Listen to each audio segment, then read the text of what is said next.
Oh no. Just a small tad. I wonder if it's because of the Google Hangouts is on too. Let me It's hang up better. on this and then, or is it better now? Yeah, I'm not sure what happened. It's just weird. Okay. That was odd. Let It's me. good. Okay, cool. Let me quickly post and just share. Make sure everybody's able to remember that we're doing it on Twitter. On Twitter. What's up, everybody? Yeah. Just give me a second. I'm gonna start here in just a minute. Um,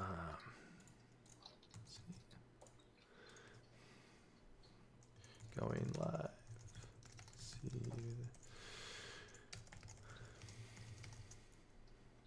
Okay.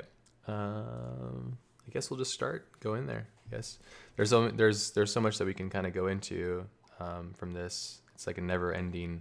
cycle. So it's cool to be able to share this process with everybody and kind of talk about it. And I think we'll just do the same thing as we have been doing, is just allowing for an open window, and then we'll just save any like really rad questions so that I make sure that I answer those when I make the actual class, so everybody Mhm. knows.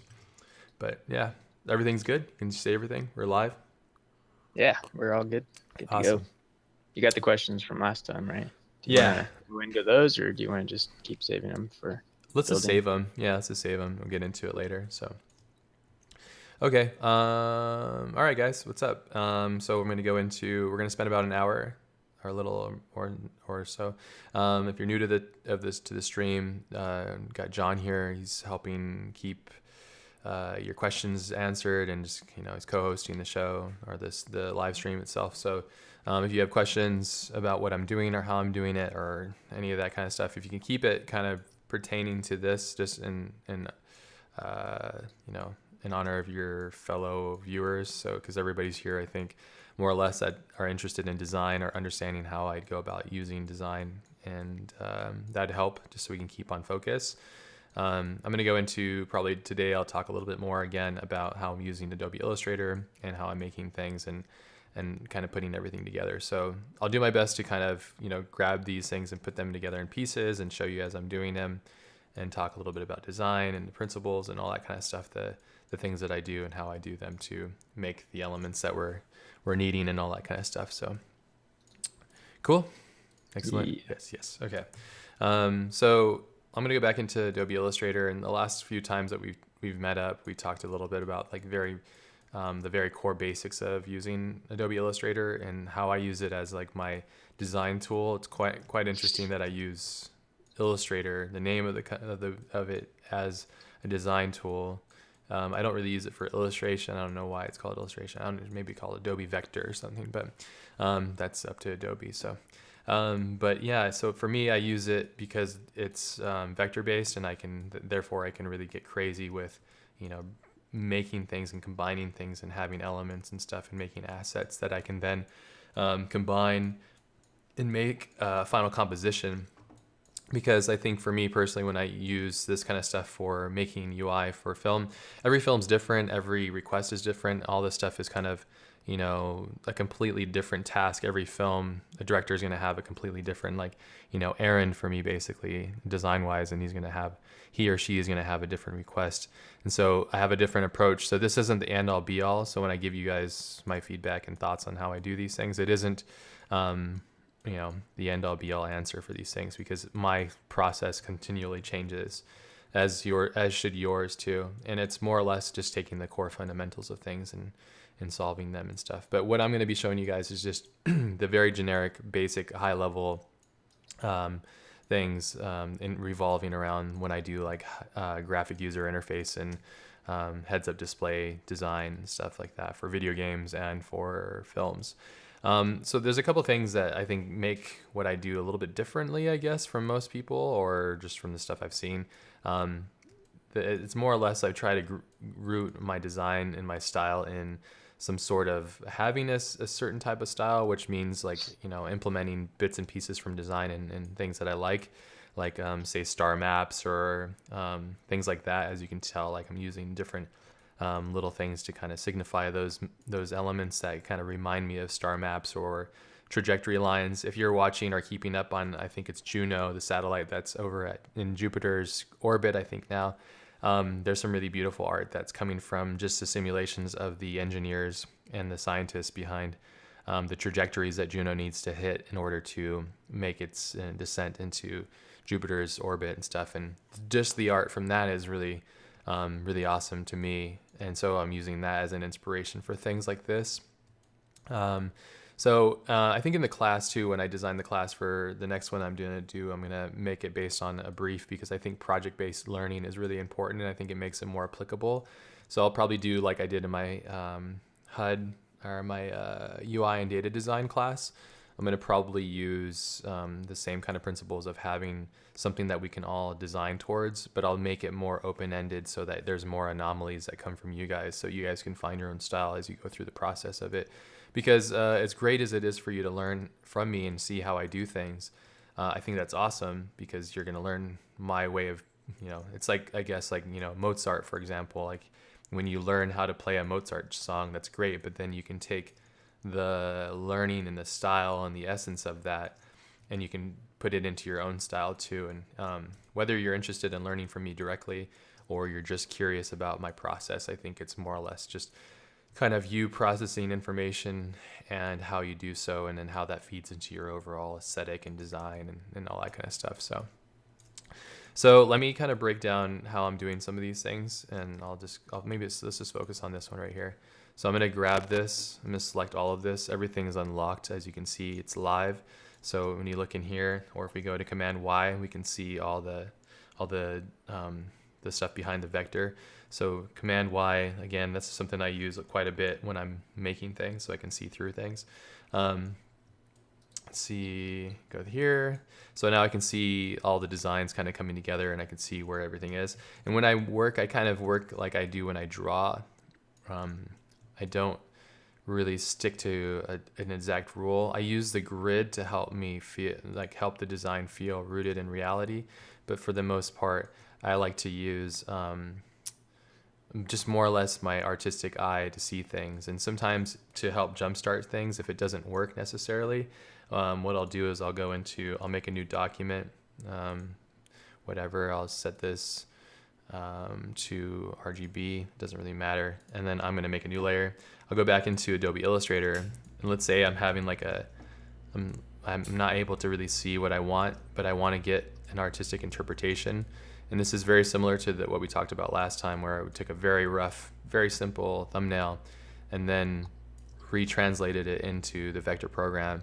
So it's the same thing right here. When I'm in Photoshop, I can just grab this, bring this asset from Adobe Illustrator, bring it into here, and now it's I just set it as a pixel object. I can delete that, copy and paste, and then set it as a smart object. And what that does is it retains all the information that I can then go back and open up the vector information and change it and then bring it back in. So if you're designing something and you're hitting because sometimes when you're making stuff in Adobe Illustrator, it's quite disconnected from the fluidity of drawing itself. So what I like to do sometimes to break my cycle is I'll go and use Photoshop and my Cintiq. I have a Cintiq 27 QHD, I believe it is. And what I do is I'll just kind of I'll start to think about, let's say the narrative of this screen needs to be, let's just use Juno for example. So we have Juno, and we have a trajectory system here, and then what we have is, this would represent maybe Jupiter. And what I'm trying to do is figure out a way of designing some sort of screen element that will be for Juno's descent into Jupiter's orbital field. And so I'll make these interesting trajectories, and I'll set this out here, and maybe I'll have one go out here and stop right here, and maybe I can put some kind of information here. John, feel free to interrupt too if there's any questions. Sure. Cool. And then have little bits of information here, like reading down, and then little bits of information here, reading over here. And just having the ability to quickly draw this stuff very simply really helps too, I think, to be able to allow you to freely see what it is that you're trying to make quickly, and just getting the ideas out. That really helps a lot. And this is something that I didn't adapt until later on in my abilities to make things fast. And I think it came from a necessity to make as much as I could as fast as I could. So right now I'm just kind of jotting in where I would put information. Maybe right here I would have like a certain level of dots here to kind of connect this.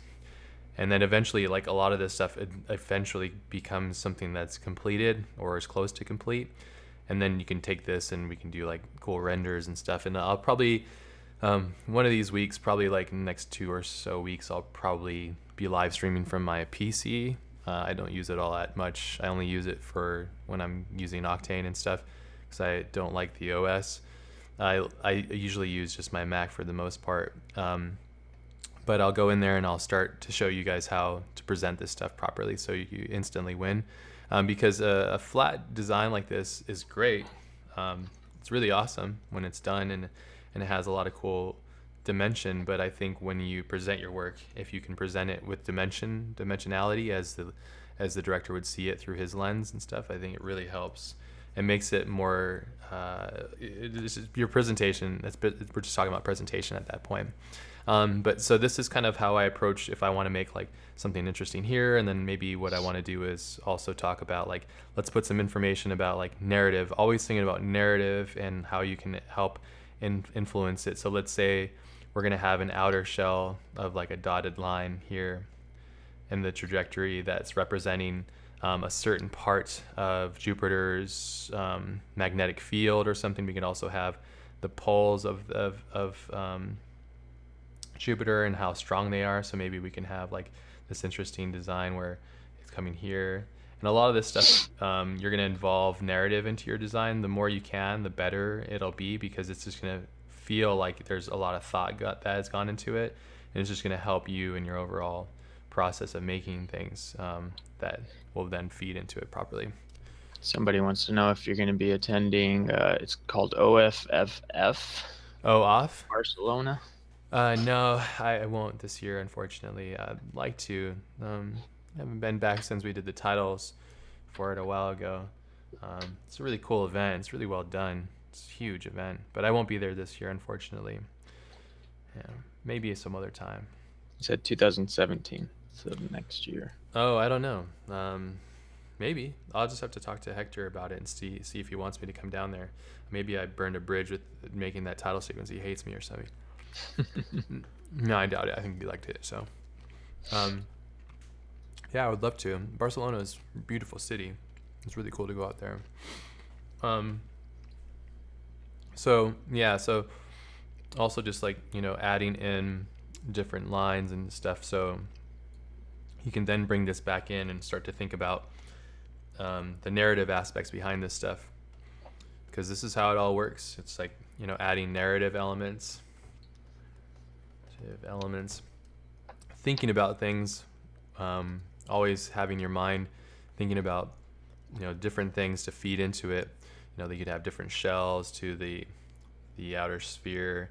You can also have like a ring system that would come out here. And so if this were to be Jupiter, so let's just say that it is Jupiter and these are the quadrants or something, we'd put some letters to matching the quadrants. And let's just say this is like a map system.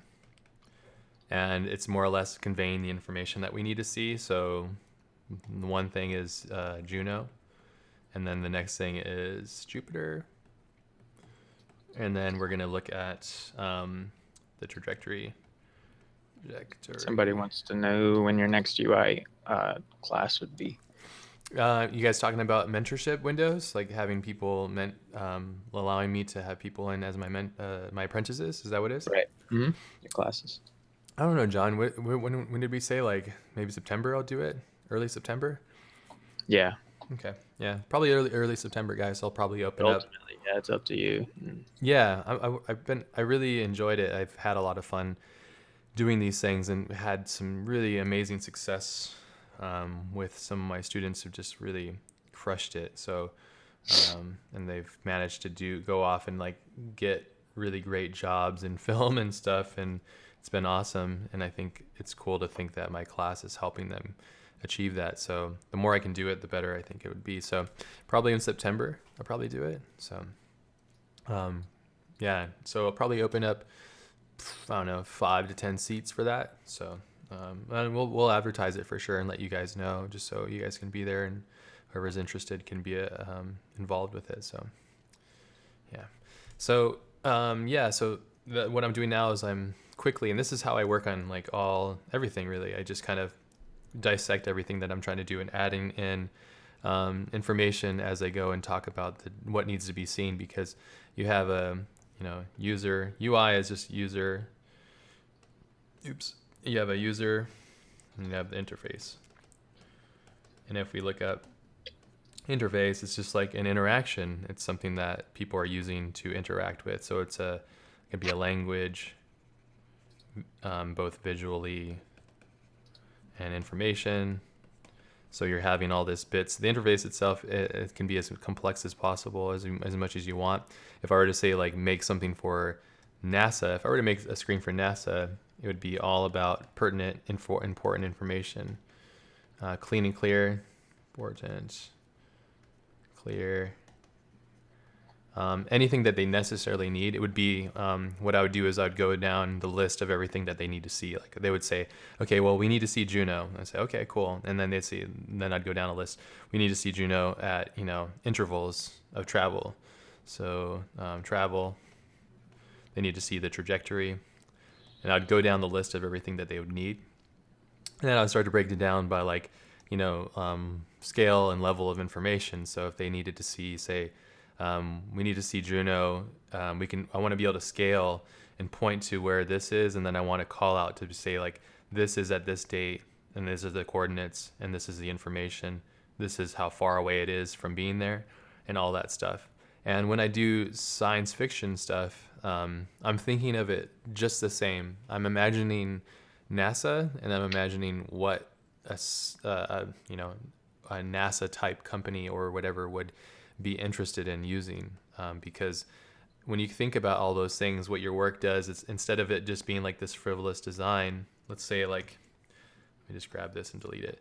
Let's say this is like the surface level, right? This is where it's more or less beautiful. This is like beauty. Doesn't really do much except look beautiful. And then you have function, which looks ugly, but it operates. Your best design when it comes to practical design work is going to be right in the middle between these two things. It's going to have bits of beauty in it, but it's also going to have functionality in it. So it's like form over function. F and F, I guess you can call it. Somebody asked, have you ever considered doing dailies? Yeah, I mean, I do dailies. I just don't show them. I mean, my dailies is working on Lost Boy. It's there's so much that I do on that I just don't show, that we're all involved in with the team and stuff, whether it's working on the film itself or building the comic book and the books and all that stuff. So I just keep it to myself though, until it's ready. So it's like this massive cake basically. And I also do a lot of like right now, I think I mentioned it last time to you guys, but I also do like quite a bit of like explorations of my own 3D stuff. So I go into start doing like my own, let's see if I can find it, as I talked about last time. Start doing like these renders and tests and stuff, and I posted up and shared some stuff from it the other day. But I'll go and start learning more 3D stuff and start playing with these things. And these are things that I do as much as possible. I'm trying to constantly get better, so I'm constantly trying these things. But I do art every day, all day, all the time. When I'm not working on client stuff, I'm working on my own stuff. If I'm not helping run and learn squared and doing these things with you guys, I'm doing something else that's involved with it. So every day is an every day, I guess, for me. But it's like multiple different things at the same time. So every days are awesome. I think Mike's really created such an amazing thing for everybody. My everyday, it consists of consistently putting another brick on the wall for the projects that I'm building, which are massive. They're really big. And it's more or less like just trying to like keep myself actively connected to those things. So, and I'm just showing them only when it's ready. So I would like to just start drawing more Lost Boy stuff live I can't do it here because it doesn't really pertain to anything in Learn Squared, because I haven't done anything like that, and my drawing style just comes from me, so I couldn't really teach that because I have my own completely different aesthetic. But maybe someday I'll start streaming like just me drawing Lost Boy or something, and you guys can join along, see the journey as it goes. So watch me fail and learn how to draw. It's a lot of fun. So yeah, when it comes to UI though, when it comes to sci-fi stuff and science fiction movie stuff, if the director is very surface level and he doesn't really care, he just wants it to be beautiful and hit a couple important things, usually what's going to happen is your design is going to probably be like a little bit of function, but mostly beautiful. And it's totally fine if it's the bill, and that's totally what they are requesting. But then when it comes to, making something that's if I were to make something for, say, NASA or SpaceX or something, it would be right here in the middle. I would have to make sure, because I know Elon loves, he has a certain aesthetic. He likes beautiful things, but at the same time, things need to function and be pure and have their most important elements combined to them. So it'd be a good mix between the two. And I would never design only for function personally, because as a designer, I think it's important, of course.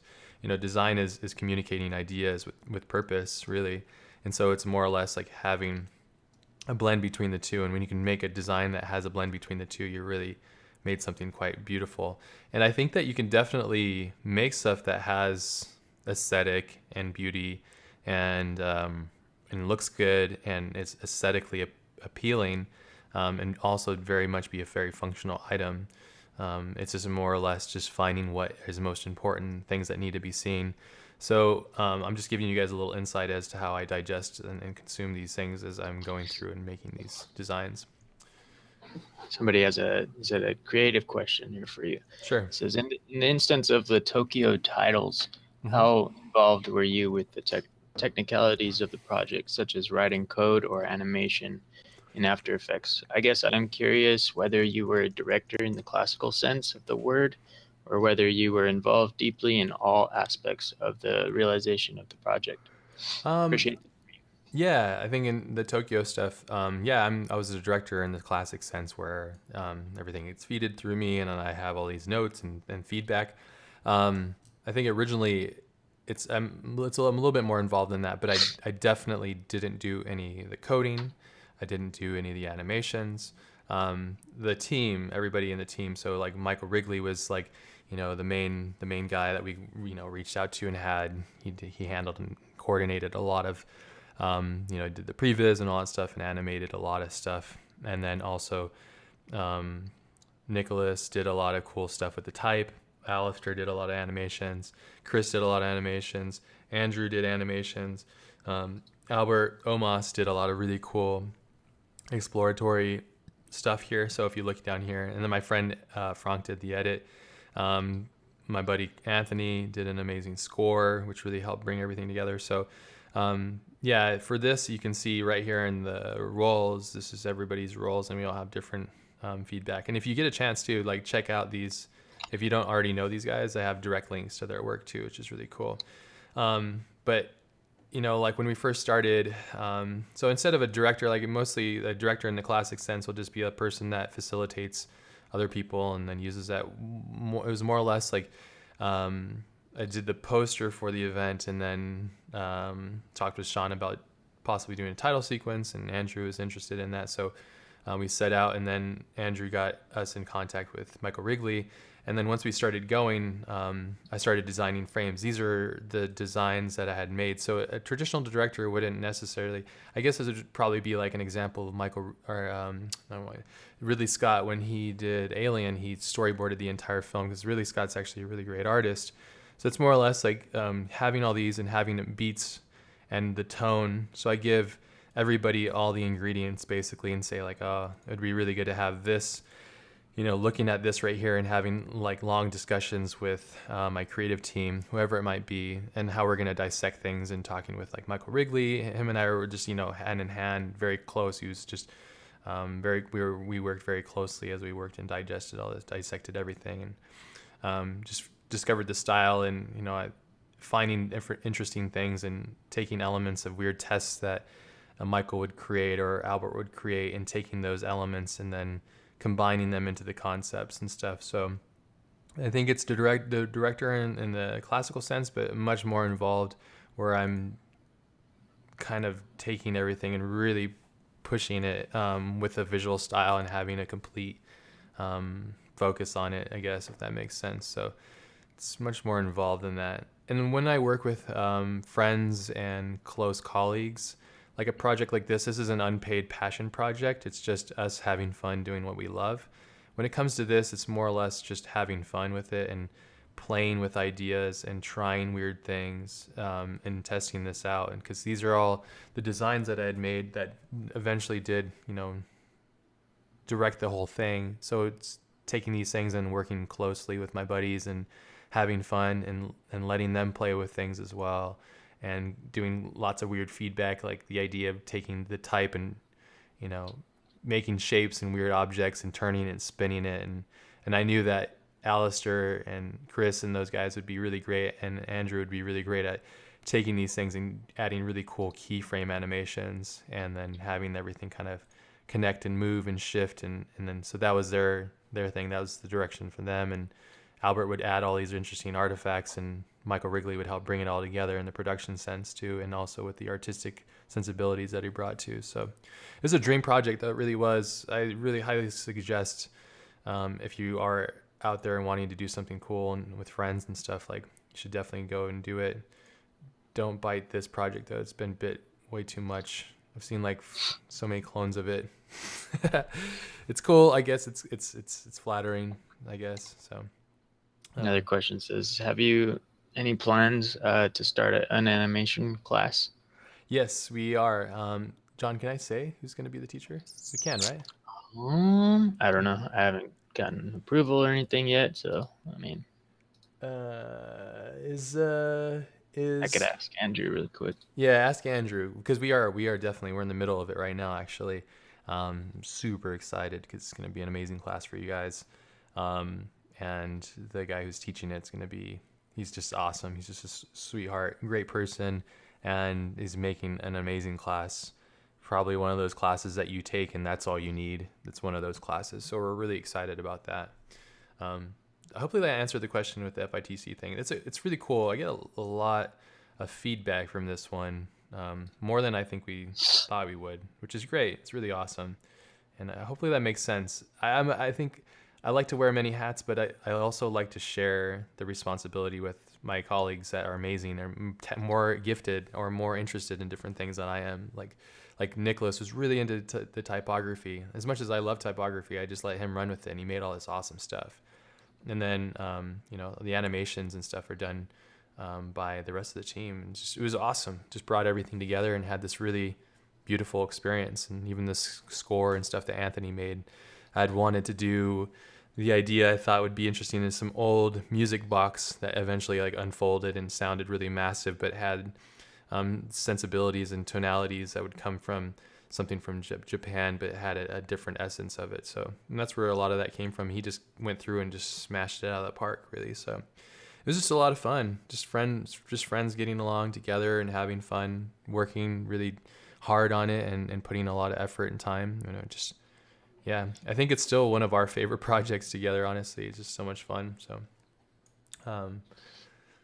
let's see. Okay, I'll go back to this. Is there any other questions, or can we talk about the? Yeah, there's a few, but I'm just going accordingly. So go ahead. Okay. Did Drewby say we could? He hasn't responded yet. Okay. Jay said no, we can't talk about it yet. Okay. Well, he's awesome. So.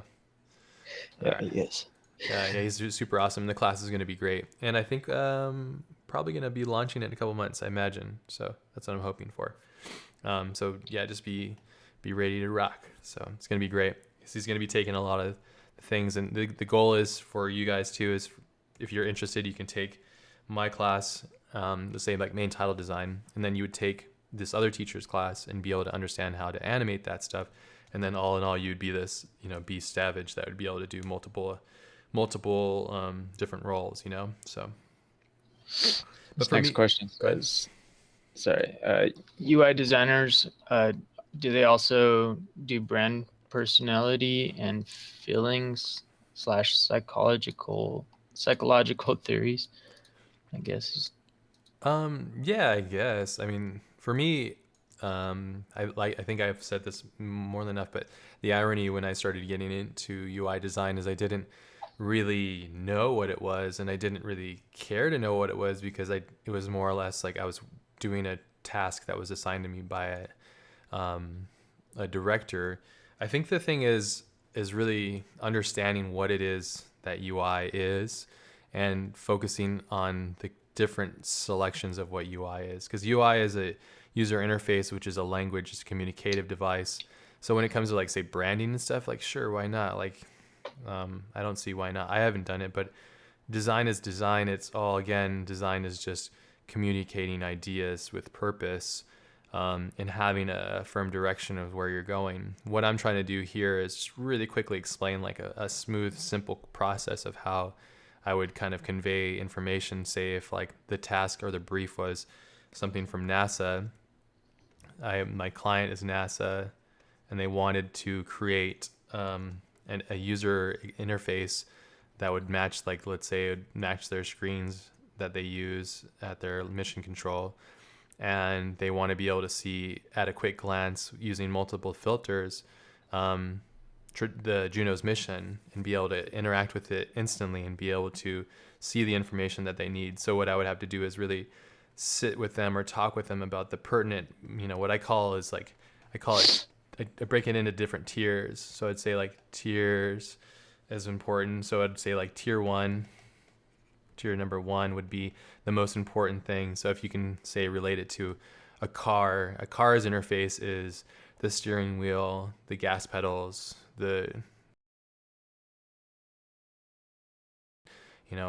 your grasp. And then the second, like the tier two, for let's say use a car, for example, as your interface, a physical interface in which you interact with, would be like the windows and things that are important but aren't as important as number one, because you can still function and operate without the windows, for example. And then tier three would be like the air conditioner or something like that. So what I usually do when I design these things is I break them into 3-tier systems when it comes to doing realistic UI. And I'm thinking that when I do the class, I might break it up into real UI and HUD stuff. And then I'll do a fantasy sci-fi, like fantasy. Does that sound good, guys? I think that would be good, UI, because then you guys would get both. You would be able to, from this class, you could have a really good understanding of how to digest briefs and then make like an iPhone app, for example. And then you could also go through and digest briefs and make like a UI that would go inside a major feature film or something. I think that could be cool. So yes. Yeah. The next question: will you bring out new teachers to do After Effects? You already answered that. Yep, we're having new teachers come out, and they're going to definitely be doing After Effects. We're going to be bringing in a lot of really amazing talent soon. Psyched. We've been working really hard. Seems like we're probably quiet to the world, but we're working tons, like crazy on all this stuff. So yeah, prepare for the bomb to drop. So somebody's having difficulty deciding your UI class or main title design. Can you assist in any way? Yeah. Well, I guess I'd have to ask you a question. What are your goals as a creative? Are you looking to get into UI stuff, or are you interested in getting into doing design for films and main title design? I think it's more or less what you're interested in more. Then from there, you should pick whatever one that's more important. They're completely different things. A lot of my methods are quite similar. I didn't realize it until I started teaching how similar my creative process is. But most of the time, it's all about communication. Is because that's how I communicate. Like communication is key to me now because I'm doing a lot more directing and I'm working with collaborators and friends. So I'm not necessarily like completely hands-on all the time. I would like to be more hands-on because I love to be in the trenches too. I think it's important. It keeps me rooted and grounded in reality. But at the same time, I like to direct and work with people at a higher level because it helps me focus on other things that need to be done. So I don't know if I answered that question, but I would say I need you to tell me what you're interested in more, and then that would help me facilitate. Did they answer that? We could wait for his response and go to the next question. Okay, cool. This one says, Ash, in your opinion, how open are people to doing passion projects? I often feel funny if I want a friend to help out on a project of mine for free and vice versa, unless it's a high profile, high exposure project. Yeah, I mean, you got to just be really clear with everybody. Like, hey, I have no money, so right off the bat, say there's no money. So no money. So that's when I told everybody too that was interested in FITC. I said, hey, I first and foremost I said, hey, do you have any free time? They say no. I said, okay, then you're busy, and I won't bug you. And then friends that said I might have some time. I say, okay, cool. I have this project. There's no money. It's paid, no paid. It's passion project, so they know. And then so we get that out of the way. And if I can go through that filter and they say yes still, then I go, okay, well then now let's go into talking about details. I have this project, so I put a project, and I need somebody of your skill set, let's say animation. And it's just going to be fun. It's just going to be us working together and having fun. And we have 3 months and tell them the timeline and what we expect and how we need it and all that kind of stuff. And then before you know it, it goes through. It's the same as this. I don't necessarily feel odd at all when it comes to that. I don't think you should either. If you're very clear and clean and direct about it. If you're somehow, benefiting secretively off of them, like if it's a client project or something like that, I think that's bad. A lot of people ask me, say, like with the Ghost in the Shell thing, if that was like designed for me to work on the film, and it really wasn't. I completely wasn't.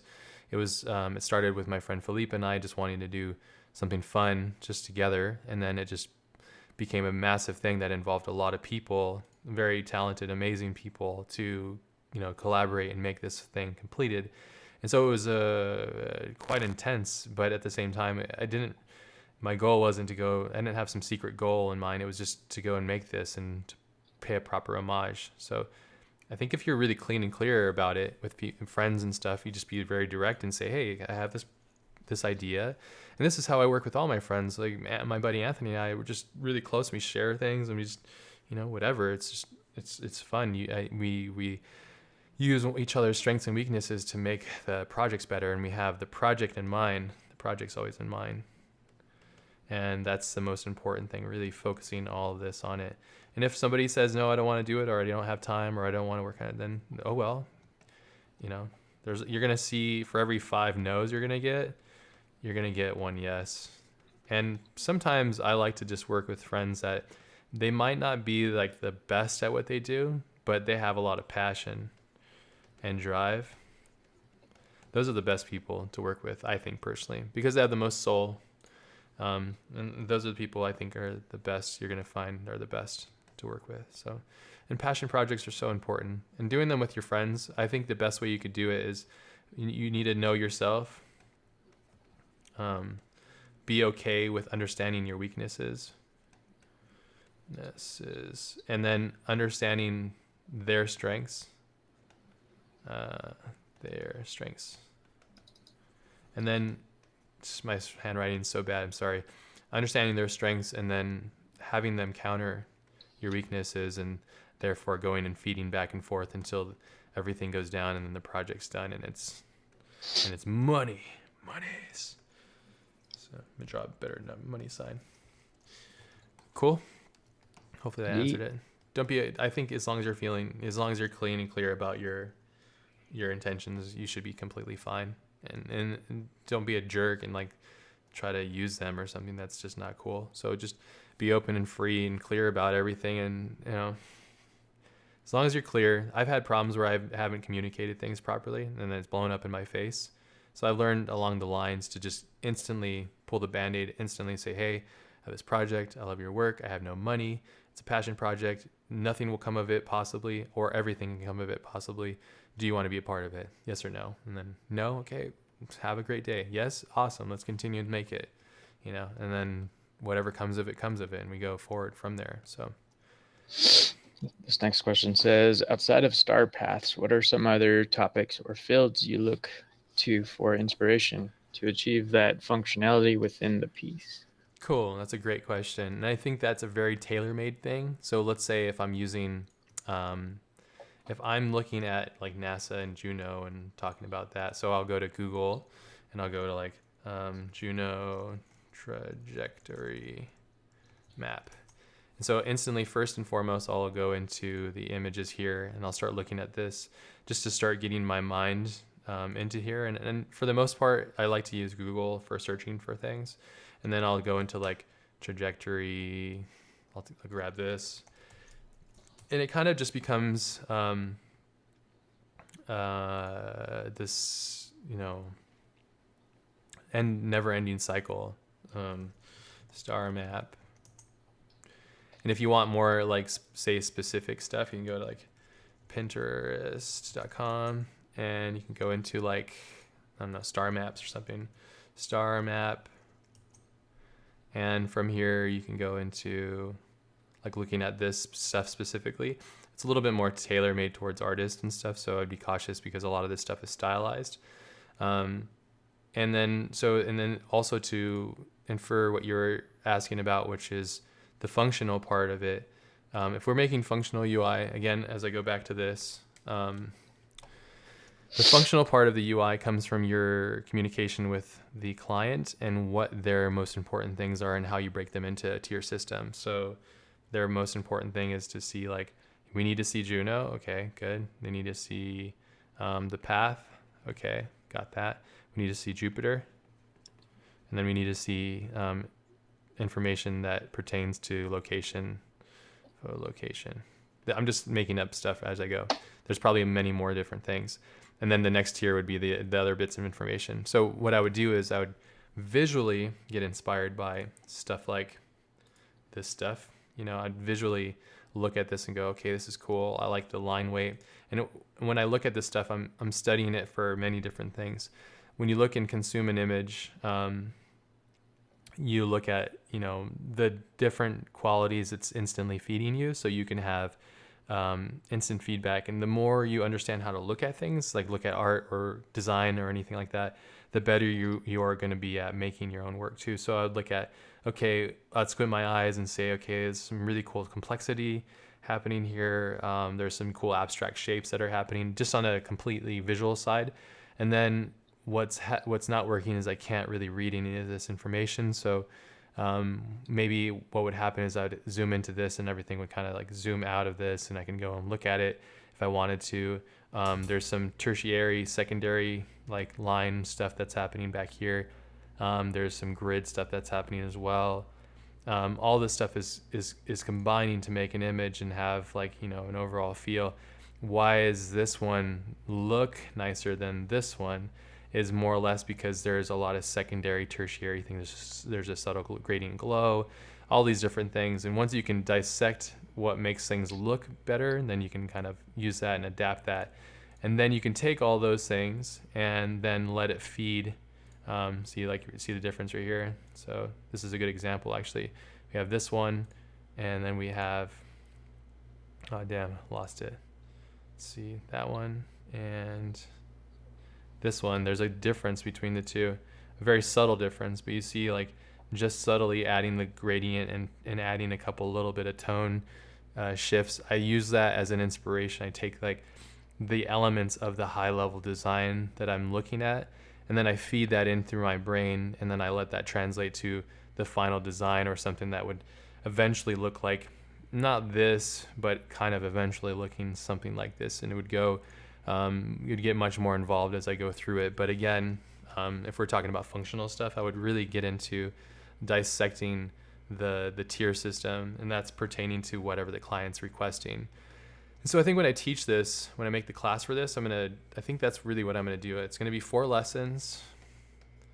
I think I'm going to make it for 2 lessons. It's going to be based on completely real HUD and user interface design. And I'll make a brief, and I think I'll just make something for NASA because it's government funded. I think we'll be okay with that. I'll just make up a fake brief and everything. And then the fantasy thing, I'll just make up something for a fake movie or a game. And then do that. How's that sound? I think that's probably like the best situation, honestly, to give you guys the most.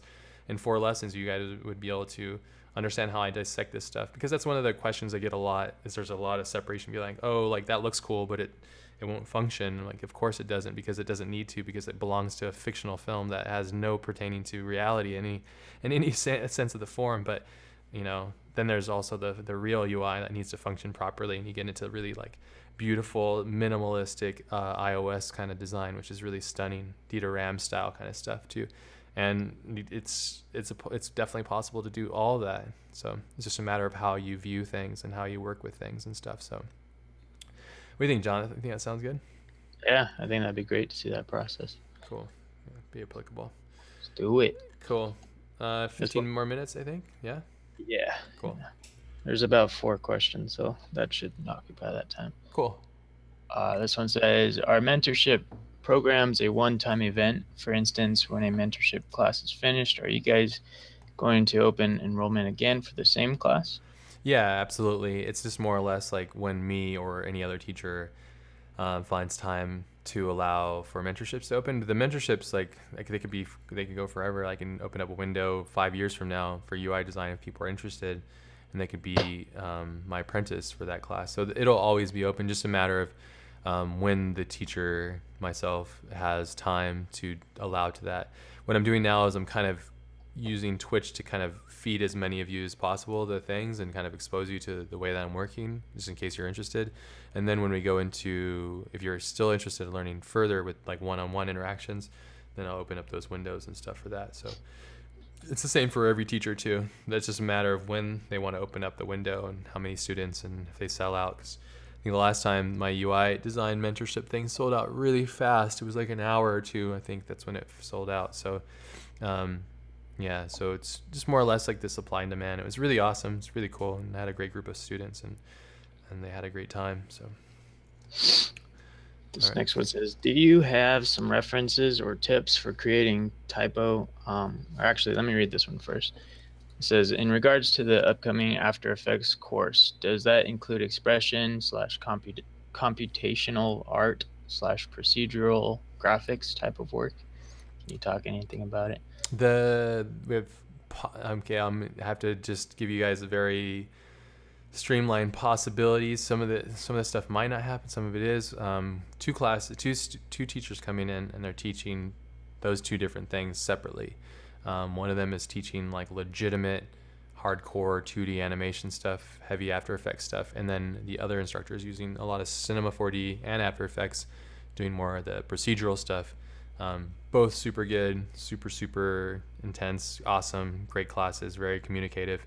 So there's gonna be both of those, but I can't say because we have to make sure that everything's done before we release anything. So it's just more or less saving you guys from expectation, and also the instructor from expectation from you guys as well too. But yeah, we're keeping that in mind.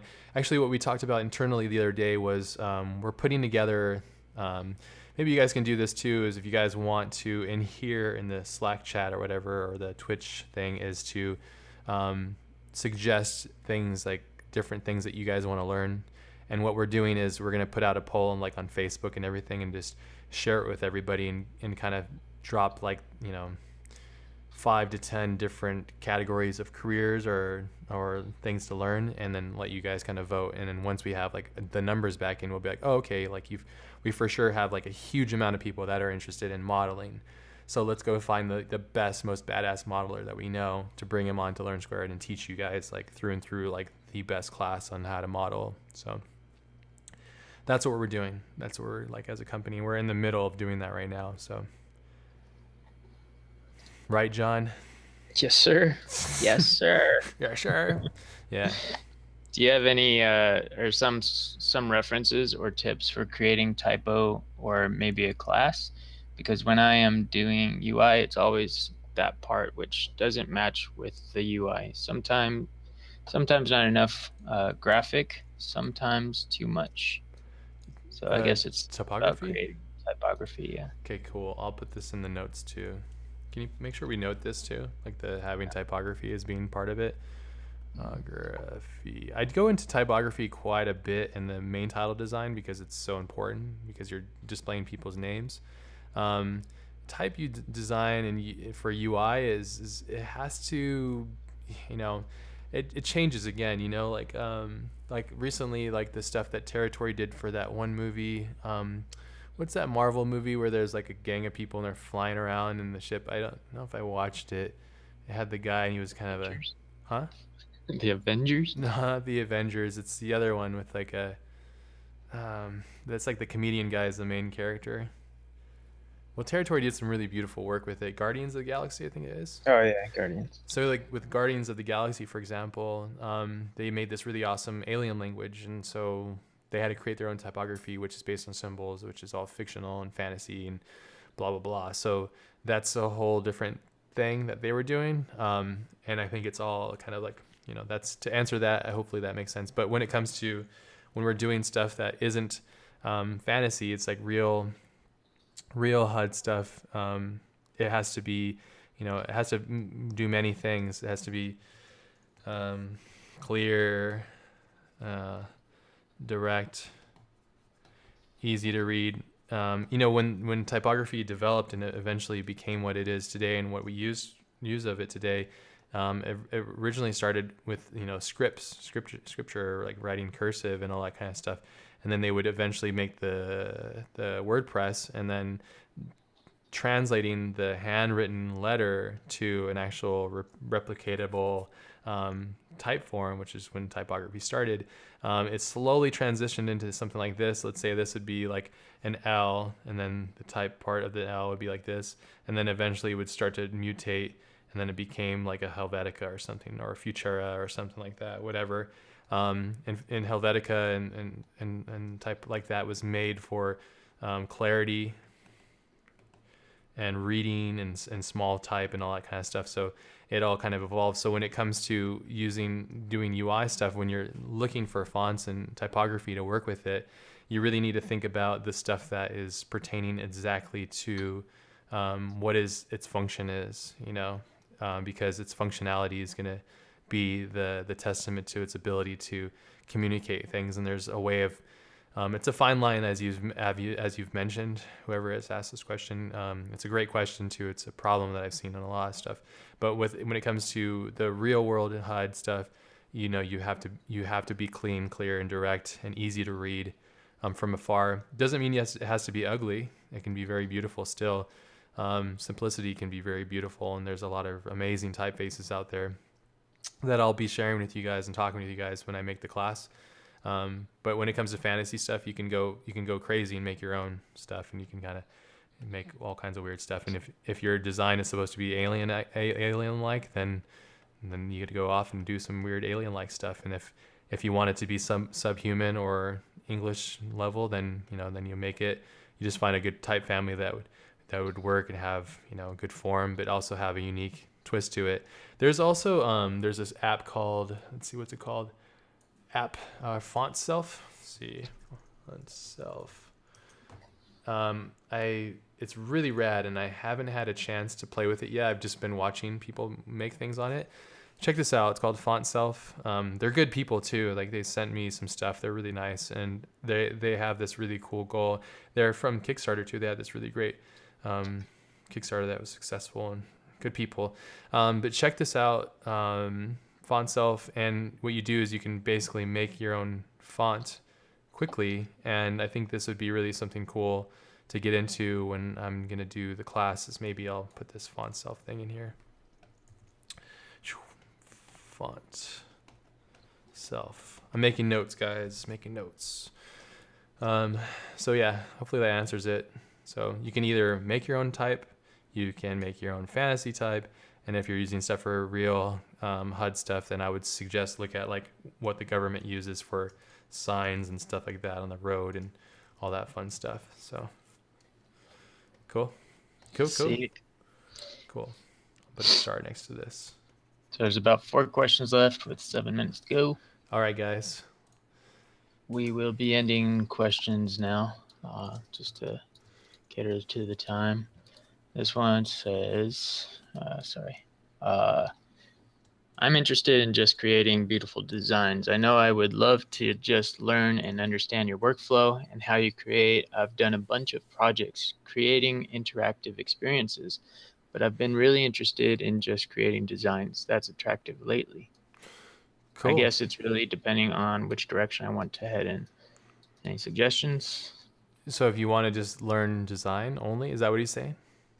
Yeah, he's just saying that he's interested in it, and I guess he's asking for. Oh, this is the guy that was asking that question. Uh, Basically talking about in what ways did the UI class change your work? Oh, I'm sorry, I Oh, the just lost. difference between main title Yeah, and there it oh, is. okay. Mhm. Yeah. Oh, I don't know.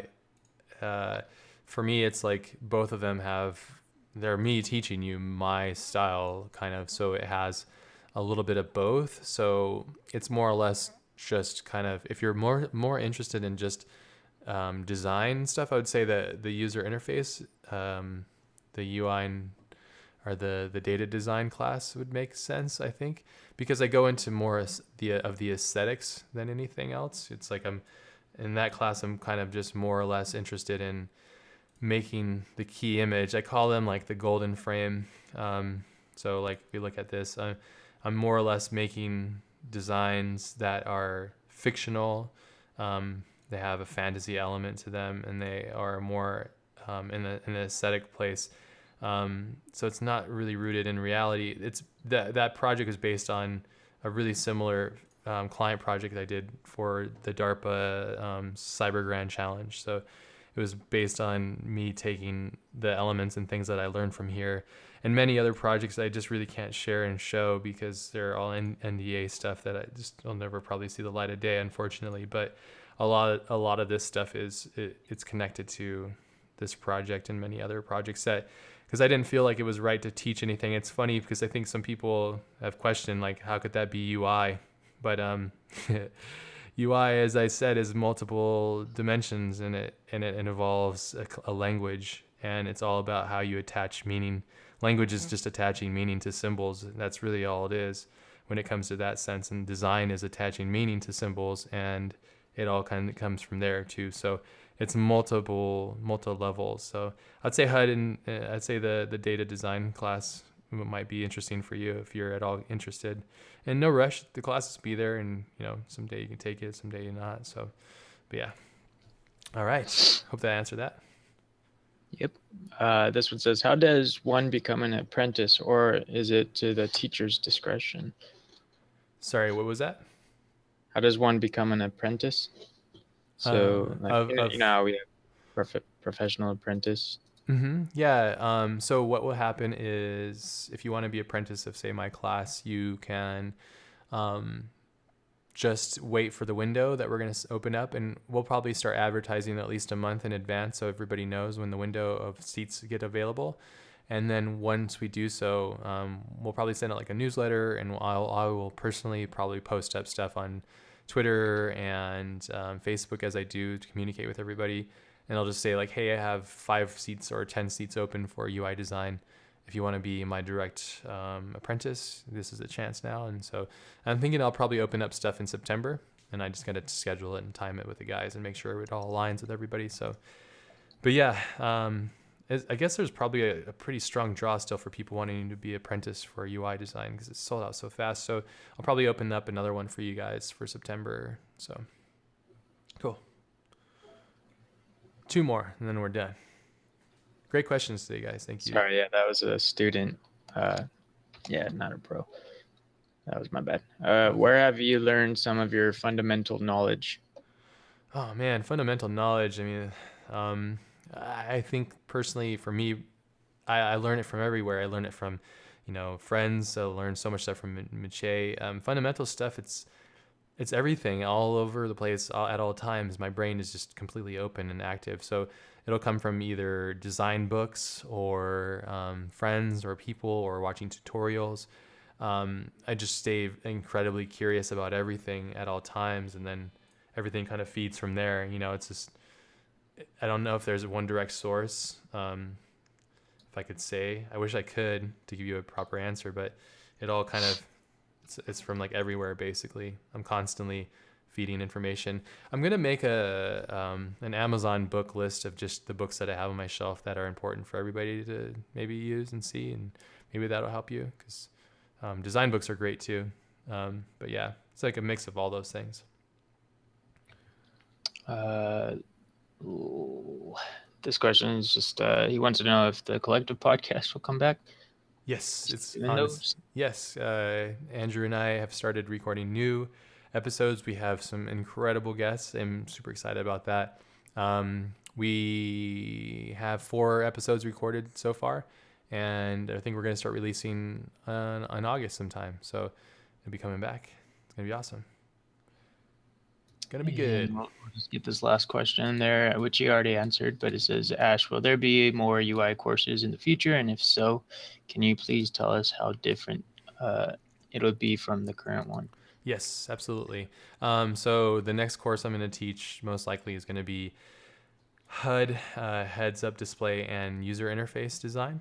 And I'm going to dissect it. It's going to be 4 lessons. It's going to be 2 lessons are probably going to focus. I'm just going to focus mainly on how I would approach a brief, a make-believe brief from, say, NASA, and it's how I would break that all down and do a realistic HUD and user interface design, which would be a screen design or any kind of touch screen or virtual screen. That's how this is, and same with the fantasy. And then the other 2 lessons would be fantasy UI, which would be movies and games. The main difference that we'll have between this and, say, like this kind of stuff is it's going to be more or less on like a flat screen kind of design, which is kind of similar to Total Recall stuff. So it'll be similar to like screen graphics and stuff like that. So after this class, my goal is for you guys to be able to understand how I do. Let's see if I can find another example. These are like templates of design. In Total Recall, I just kind of designed and created a design language. So I'm going to kind of talk to you guys. This is all fantasy stuff. So that's the approach to developing those things. So that'll be what that class is going to be. And the difference between that and my other class is going to be more or less like screens and touching screens and HUDs and stuff like that, which is very different from this is like near concept art realm, creating this kind of stuff, which is definitely applicable. Again, as I said, it's data design, communicating data, and also interface design. So it's just a little bit different between those 2 things. Hopefully that answered that. Makes sense. Awesome. Awesome. That'll be it. Great questions, guys. Really awesome to have you guys here. Thank you guys, and have fun creating. Hopefully some of these things made sense to you guys. Just a recap really quickly of everything that I've gone over. In the class, I'm sorry, the class is going to probably come out. I'm probably going to start making it September or so, and making classes is a very laborious thing, and it just takes a lot of time and effort. So a couple months past September, I'll probably be able to have the class out. So that's what I'm hoping for.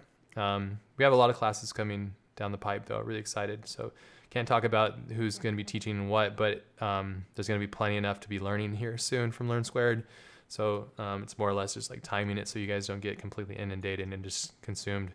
And then just to recap, talking about my approach. So I'll take if I can't necessarily spark an idea using Adobe Illustrator, what I would do is I would go quickly grab that asset and bring it into Photoshop and sketch ideas over it, and then start adding meaning to it. And then what I did is I kind of dissected to you guys how, like if I had a brief from NASA, what I would do is I'd break it into tier systems, tier 1, 2, 3, and these are all different levels of important information. And then from there, I'd break down how I need to communicate it, and then now I'm talking about the form and function of design. And I'm going to use all these elements actually to convey what it is that I'm going to be teaching, because I think these are all very pertinent and necessary to explain when it comes to understanding this stuff. So cool. Yeah, I know. I grabbed that ass. I was waiting for grab that asset. Yeah. Maché is going to be streaming in about 4 hours, so hope you guys can join us for that too. Let's go troll. Troll is his thread. Yeah. Thank you guys for being here. I hope you guys have a great day. Hopefully I shed some cool light onto just a little bit of the stuff that I do. And thank you, John, for being here and handling all the questions. Everybody give a big thanks to John. And it's always fun. Yes. Thanks for having me.